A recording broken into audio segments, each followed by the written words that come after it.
ઉત્તર પ્રદેશના ઇટાવામાં મોડી રાત્રે મેઘરાજાએ ધડબડાટી બોલાવતા અનેક વિસ્તારો પાણીમાં ગરકાવ થયા છે। મેનપુરી ગેટ અંડરપાસમાં લગભગ 4 ફૂટ પાણી ભરાઈ જતા વાહન વ્યવહાર ખોરવાયો છે। બસ અને કાર પાણીમાં ગરકાવ થતા વાહન ચાલકો અને મુસાફરો હેરાન પરેશાન થયા છે। ઇટાવા ડેપોના રોડવેઝ બસ આગ્રાથી ઇટાવા આવી રહી હતી અને ત્યારે મેનપુરી ગેટ અંડરપાસમાં ભરાયેલા પાણીમાં તે ફસાઈ ગઈ હતી।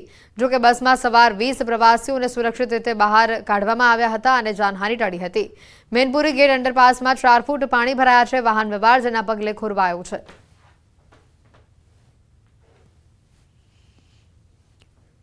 हिमाचल प्रदेशના કિન્નૌરમાં આભ ફાટ્યું હોય તે પ્રકારની પરિસ્થિતિ સામે આવી છે। ભારે મેઘખાંગા થતા નદી નાળામાં પૂરની સ્થિતિ અત્યારે સર્જાઈ છે।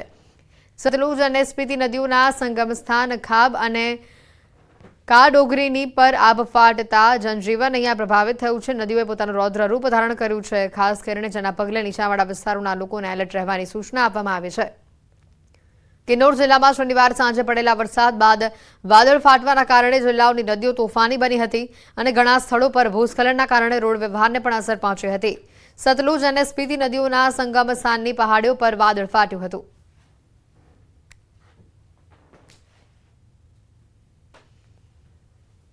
તો વરસાદ અંગે અંબાલાલ પટેલની ફરી એકવાર ખૂબ જ મોટી આગાહી સામે આવી છે। અંબાલાલે કહ્યું છે કે 3 દિવસ બાદ વરસાદનું જોર ફરી વધતું જોવા મળશે।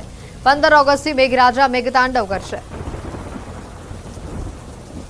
15 ઓગસ્ટથી લગભગ હિન્દ મહાસાગરમાં એક વાયુક્ષોભ મંડળમાં એટમોસ્ફેરિક વેવ મજબૂત બને છે, જેના કારણે બંગાળ ઉપસાગરમાં સિસ્ટમો બનતી જશે। દક્ષિણ ગુજરાતના કેટલાક ભાગમાં ભારેથી અતિભારે વરસાદ થતાં ફ્લડિંગ કન્ડિશન આવી શકે છે। આ વખતે ચિત્રા નક્ષત્ર બેસે છે, જેના કારણે વરસાદ થવાની રાજ્યના વિવિધ ભાગોમાં નવરાત્રી દરમિયાન વરસાદ થઈ શકે છે। સમાચારોમાં હાલ રોકાઈશું એક બ્રેક માટે। આપ જોતા રહો ન્યૂઝ 18 ગુજરાતી।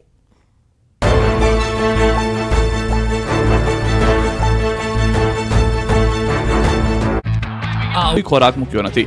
સવારે કોઈ ગ્રામજન બાઇક લઈને બાળકોને સ્કૂલે મૂકવા જઈ રહ્યો હતો ત્યારે જ દીપડો દેખાયો।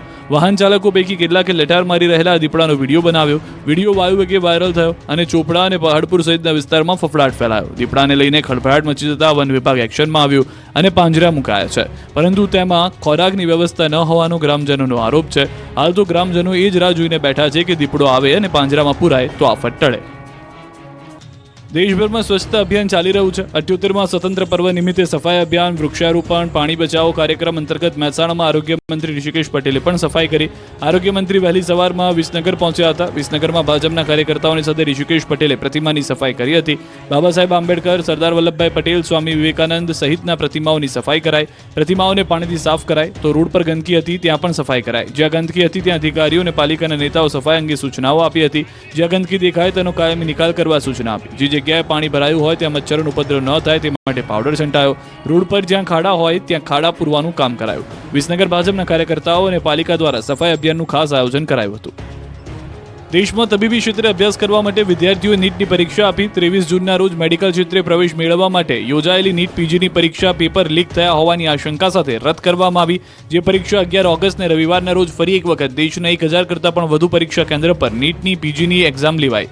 મેડિકલ ક્ષેત્રમાં ઉચ્ચ શિક્ષણ માટે એટલે કે પોસ્ટ ગ્રેજ્યુએશન પ્રવેશ માટે કમ્પ્યુટર બેઝ પરીક્ષા માટે દેશભરમાંથી 2,36,000થી વધુ, જ્યારે ગુજરાતમાંથી 9,000 જેટલા ઉમેદવારોએ નીટ પોસ્ટ ગ્રેજ્યુએશન પ્રવેશ માટેની પરીક્ષા આપી। મેડિકલમાં પોસ્ટ ગ્રેજ્યુએશન અભ્યાસ માટે દેશમાં 54,000 અને રાજ્યમાં 2500 જેટલી બેઠકો માટે વિદ્યાર્થીઓએ નીટ પીજીની પરીક્ષા આપી છે। દક્ષિણ ગુજરાતની જવાદોરી સમાન કાકરાપાર ડેમ થયો ઓવરફ્લો। પાણી ડેમની સપાટીથી 3.80 ફૂટ ઉપરથી વહેતા સર્જાયો આકર્ષક નજારો। ડેમ ઓવરફ્લો થતાં ધરતીપુત્રોમાં જોવા મળી ખુશીની લહેર। તાપીના ઉકાઈ ડેમમાં પાણીની આવક યથાવત। ડેમની જળ સપાટી 334.90 ફૂટ ઉપર પહોંચી। ડેમના 4 દરવાજા ખુલ્લી તાપી નદીમાં છોડાઈ રહ્યું છે પાણી। ડેમની સપાટી રૂ લેવલે પહોંચતા 60,483 ક્યુસેક પાણીની આવક। પાડોશી રાજ્યમાં ધોધમાર વરસાદ થતાં ગુજરાતના ડેમ છલકાયા। નવસારીના વાસદાનો જૂજ ડેમ ઓવરફ્લો થતાં ખેડૂતો હરખાયા। ડેમ છલકાતા ખૂબ જ સિંચાઈ અને પીવાના પાણીની સમસ્યાનો અંત આવ્યો। સિઝનમાં પ્રથમ વખત નર્મદા ડેમના દરવાજા ખોલવામાં આવ્યા। 9 દરવાજા ખોલી 1.5 લાખ ક્યુસેક પાણી નર્મદા નદીમાં છોડવામાં આવ્યું। ભરૂચ અને વડોદરા કાંઠાના ગામોને કરાયા એલર્ટ। દાહોદ જિલ્લાનો માછણ ડેમ ઓવરફ્લો થયો. ડેમમાં પૂર્ણ સપાટીએ પાણી પહોંચતા કાંઠા વિસ્તારના 7 ગામોને એલર્ટ કરાયા. 6 ડેમ હજુ પણ ખાલી રહેતા ખેડૂતોની ચિંતા વધી. વરસાદી માહોલ બાદ ઝારખંડના રામરેખા ધામમાં પ્રકૃતિ સોળે કળાએ ખીલી. વાદળો પહાડથી ટકરાતા હોય તેવો આહલાદક નજારો સામે આવ્યો. રામરેખા ધામના મંદિરમાંથી આવતો મંગલમય નાદ ખીણોમાં ગુંજી ઉઠતા આધ્યાત્મિકતાની લહેરો છવાઈ.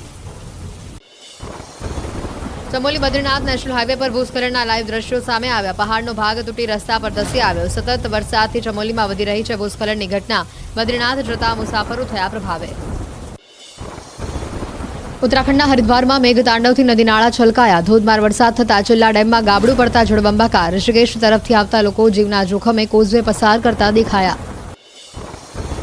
હિમાચલ પ્રદેશના નાહનમાં ભારે વરસાદથી મારકંડા નદીમાં આવ્યું ઘોડાપૂર. નદીનું જળસ્તર વધતા ટાપુ પર ફસાયા 7 લોકો. લગભગ 13 કલાક સુધી ફસાયેલા લોકોનું જેસીબી દ્વારા કરવામાં આવ્યું રેસ્ક્યુ. રાજસ્થાનના ધોલપુરમાં પાર્વતી નદીમાં આવ્યું ઘોડાપૂર. પાર્વતી નદીમાં પાણીનો પ્રવાહ વધતા પુલ પાણીમાં ગરકાવ થયો. પુલ પરથી ધસમસતા પાણીના પ્રવાહના લીધે વાહન વ્યવહાર ખોરવાયો. પાર્વતી નદીનું તોફાની રૂપ જોવા સ્થાનિકોની ભીડ. નૈનીતાલના બેતાલ ઘાટમાં વિદ્યાર્થીઓ જીવના જોખમે શાળાએ જવા મજબૂર. ધસમસતા પાણીમાંથી વિદ્યાર્થીઓ નદી ઓળંગતા હોય તેવો વિડીયો વાયરલ થયો. બેતાલ ઘાટ પર પુલના અભાવે લોકોને ભોગવવી પડે છે હાલાકી. અનેક રજૂઆત છતાં તંત્રના આંખ આડા કાન. મધ્યપ્રદેશના બેતુલમાં બાઇક ચાલક નાળામાં ખાબક્યો. અથનેર તહસીલ વિસ્તારમાં ભારે વરસાદથી પાણી ભરાતા બાઇક ચાલકે કાબુ ગુમાવ્યો. નાળાના ધસમસતા પ્રવાહમાંથી સ્થાનિકોએ દોરડા વડે બાઇક ચાલકનું કર્યું રેસ્ક્યુ. રાજસ્થાનના અજમેર જિલ્લામાં ભારે વરસાદથી જનજીવન પ્રભાવિત. નદી નાળામાં નવા નીરની આવક થતાં તોફાની બન્યા. નદીએ રૌદ્ર રૂપ ધારણ કરતા શહેરમાં જળબંબાકારની સ્થિતિ. અનેક ગામોનો સંપર્ક કપાયો. હિમાચલ પ્રદેશના ઉના જિલ્લામાં ભારે વરસાદ બાદ જળબંબાકાર. અનેક દુકાનોમાં વરસાદી પાણી ઘૂસ્યા. વહીવટીતંત્ર દ્વારા તાત્કાલિક રાહત બચાવ કામગીરી હાથ ધરાઈ. ઠેર ઠેર પાણી ભરાઈ જતા સ્થાનિકોને મુશ્કેલી. નદી નાળાઓમાં પણ પાણીનો ધસમસતો પ્રવાહ જોવા મળ્યો. મુશળધાર વરસાદે હિમાચલ પ્રદેશની નદીઓ ગાંડીતૂર કરી. ધસમસતા પાણી વહેતા થયા. કેટલાક વિસ્તારો બેટમાં ફેરવાયા. મંદિર પણ પાણીમાં ગરકાવ થતા હોવાનો દ્રશ્યો સામે આવ્યા. પહાડી વિસ્તારોમાંથી પસાર થતા વાહન ચાલકોને પણ હાલાકીનો સામનો કરવો પડ્યો. ગંગોત્રી ધામમાં સતત ગંગા નદીનું જળસ્તર વધતા ખતરાના એંધાણ. નદીમાં આવતા કાંપના કારણે નદીના પટમાં વધારો થતા જળસ્તરમાં વધારો. કિનારે આવેલા ઘાટો અને ઇમારતોમાં પાણી પહોંચ્યા. ઉત્તરાખંડનો કેદારનાથ હાઈવે બન્યો જોખમી. ડોલીઓ દેવી પાસે અચાનક ખડક ધસી પડતા દોડધામ. છેલ્લા ઘણા મહિનાઓથી આ જગ્યાએ થઈ રહ્યું છે ભૂસ્ખલન. છતાં દરરોજ હજારો લોકો જીવ જોખમે કરી રહ્યા છે મુસાફરી. પહાડો પર ભારે વરસાદથી હરિયાણાની સોમ નદી રૌદ્ર સ્વરૂપે વહેતી થઈ. જોખમી સ્તર ઉપર પાણીના ધસમસતા પ્રવાહથી નદીનો પાળો તૂટ્યો. સોન નદીના વધતા સ્તરથી સેંકડો એકર પાક ડૂબ્યો. નદી કાંઠા વિસ્તારના રહેણાંક વિસ્તારમાં પણ ઘૂસ્યા પાણી. ઘરમાં પાણી ઘૂસતા મકાન માલિકોને ભારે નુકસાન વેઠવું પડ્યું. પૂર અસરગ્રસ્ત વિસ્તારના લોકોને સરકાર પાસે સહાયની માંગ કરી. નદીઓના વધતા જળસ્તરથી 1 ડઝનથી વધુ ગામ પ્રભાવિત થયા.